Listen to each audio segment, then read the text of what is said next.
예언을 한다고 하면 눈을 뾰족하게 뜨고 의심하는 사람들을 봅니다. 그러나 예언은 우리가 하나님께 가는 길이 성경적인지 검증할 수 있는 가장 확실한 하나님의 말씀이죠. 이 시대에도 예언을 주시는 이유는 자신의 생각대로 사역하지 않기 위함이라고 하신 것처럼 이 시대의 열매로 검증되고 성취된 예언을 들을 수 있다는 것은 큰 축복이 아닐 수 없어요. 크리스천 영성학교 신상래 목사의 예언 노트입니다.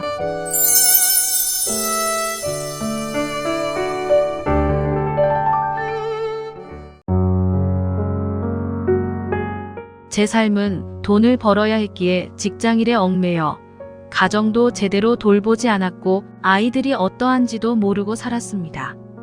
정신을 차리고 현실을 보니 당시 2년 전 21살이던 큰딸은 다낭성 난 소중후군으로 무월경 증상이 있었고 이것으로 산부인과에서 처방해주는 약을 먹게 되었어요.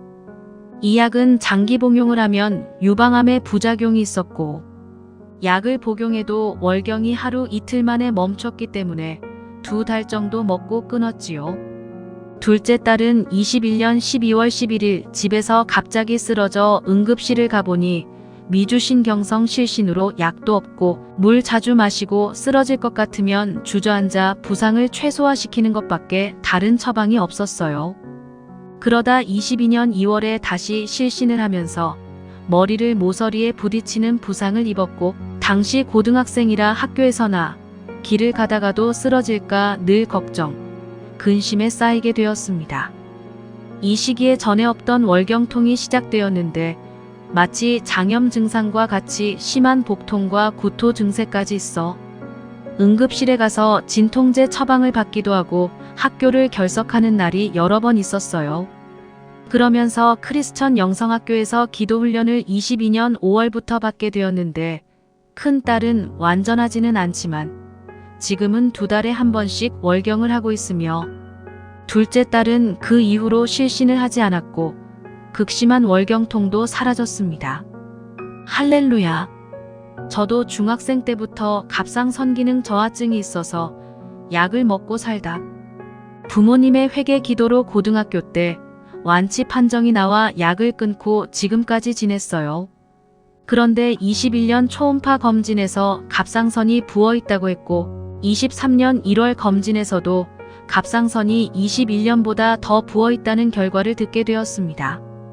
외관상으로도 갑상선이 부어 있었어요. 하지만 하나님 부르는 기도를 하면서 잊어버리고 있었는데 3달 전쯤 영성학교 예배를 드릴 때 1시간씩 부르는 찬양 시간에 높은 음이 나오네? 느낄 때가 있었습니다. 찬양을 부를 때 높은 음이 나오지 않아 보컬 학원도 다니기까지 했는데 교정이 안 돼서 포기했던 차에 말이죠. 그리고 목을 만져봤는데 목이 불룩한 것 없이 매끈해진 것을 알게 되었어요.